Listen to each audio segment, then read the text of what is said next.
प्यारे बच्चों, आज मैं फिर आ गया हूँ आपको कुछ जीव विज्ञान की ज्ञान की बातें बताने के लिए।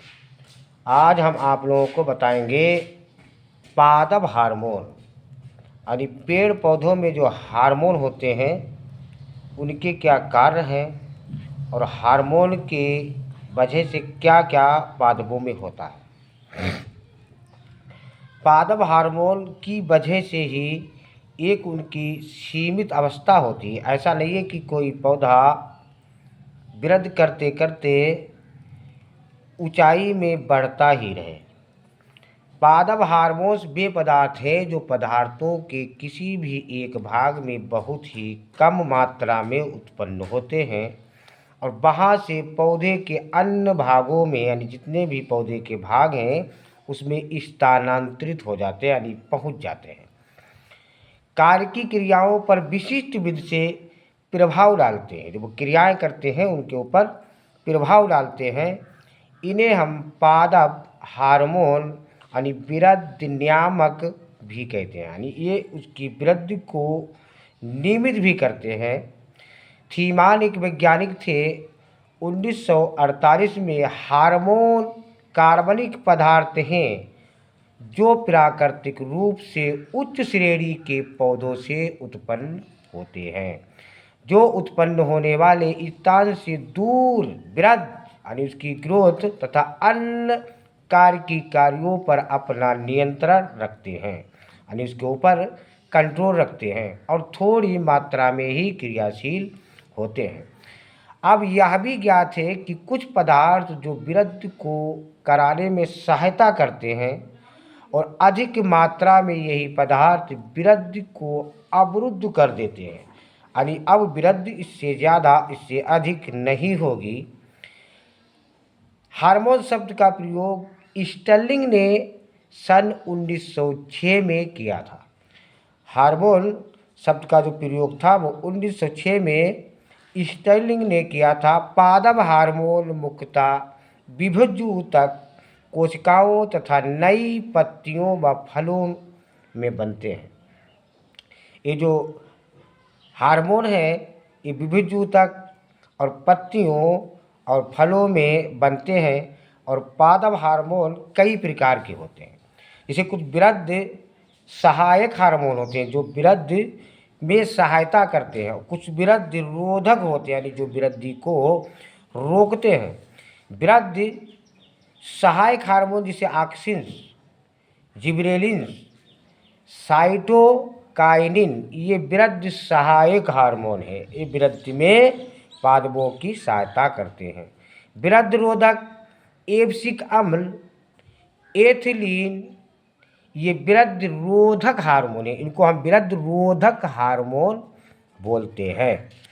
अब हार्मोन के कार्य यानी वृद्धि रोधक हार्मोन क्या है? जैसे ऑक्सिन ये हार्मोन पदार्थों की कोशिकाओं में यानी दीर्घीकरण को प्रेरित करता है, यानी इसके बढ़ने के लिए उसको प्रेरित करता है। इसकी खोज बेंट ने 1928 में की थी। ऐसे सभी पदार्थ जो इंडोल एसिटिक अम्ल के समान कार्य करते हैं ऑक्सिन से कहलाते हैं। और इंडोल एसिटिक अम्ल के समान जो कार्य करते हैं उन्हीं को हम ऑक्सिन से कहलाते हैं। जैसे इंडोल पाइरूविक अम्ल, इंडोल एसिडेल्डिहाइड, इंडोल ब्यूटायरिक अम्ल, बीटा नैफ्थोलीन एसिटिक अम्ल, डाइक्लोरोफिनाक्सी एसिटिक अम्ल आदि होते हैं। पौधों में ऑक्सिन्स सभी जगह पाए जाते हैं, यानी पौधों के अंदर ऑक्सिन जो है वो सभी जगह पाए जाते हैं। और इनके उपयोग जैसे ऑक्सिन के प्रभाव और उनके उपयोग भी हैं। जैसे शीर्ष प्रमुखता यानी जो पौधा होता है एक वो पृथ्वी के अंदर यानी मूल के रूप में बनता है। पौधा बीज से बनता है और बीज के दो भाग होते हैं। मैं आपको बताया था, एक परांकुर एक मूलांकुर। परांकुर से एक तना बनता है और मूलांकुर से जड़ बनती है। तो शीर्ष प्रमुखता जो है वे कलिकाओं की वृद्धि को रोकते हैं, यानी शीर्ष प्रमुखता जो है वो जो कलिका होती है उसकी वृद्धि को रोकते हैं। ऐसा नहीं कि वो कलिका वृद्धि करती करती उसकी सीमा ही ना हो, वो बढ़ती रहे, उसी कलिका को वो रोकते हैं। और कलिका को हटाने पर पार्श्व कलिकाओं में परिवर्तन शुरू हो जाता है। इसीलिए झाड़ियों को जब हम ऊपर से काटते हैं तो नीचे से झाड़ियाँ उतनी ही सघन होती चली जाती हैं। कायिक जन्म, कायिक जन्म में क्या होता है कि बहुत से पौधों में, जैसे गुलाब की कलम को जमीन में गाड़ कर पुनः नया पौधा प्राप्त किया जा सकता है। इसे हम कायिक जनन बोलते हैं। और निचले सिरे पर ऑक्सीन लगाने में जड़ें शीघ्र ही वृद्धि करने लगती हैं, बहुत ही तेजी के साथ बढ़ती हैं। एक होता है प्रसुप्तावस्था, प्रसुप्तावस्था जनन। प्रसुप्तावस्था जनन क्या है?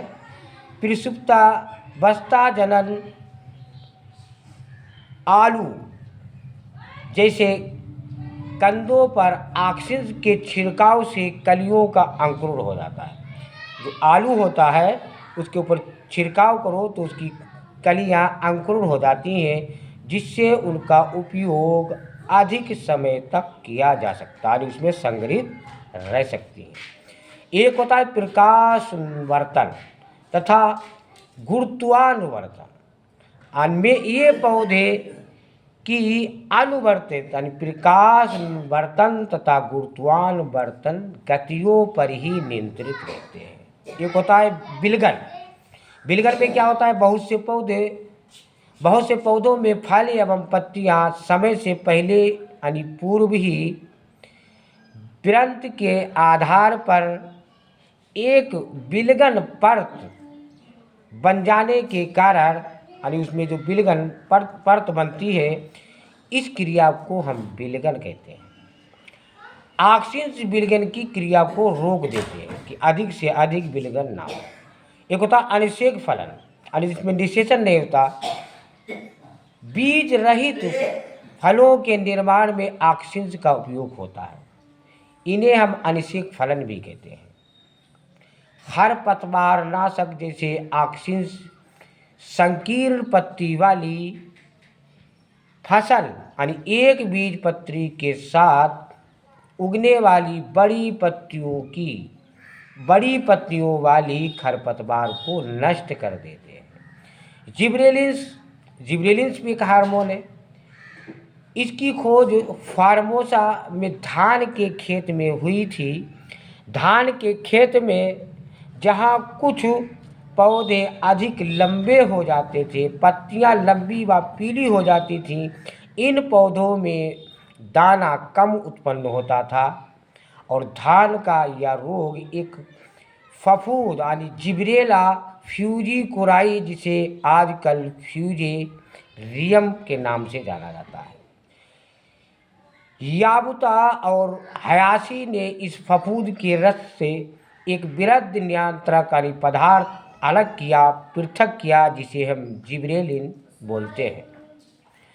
जिब्रेलिन जिसका नाम दिया, विभिन्न प्रकार के पौधों से अब तक 100 से अधिक जिब्रेलिन हार्मोन प्राप्त किए गए हैं। ठीक है बच्चों, कल हम फिर आपको बताएंगे।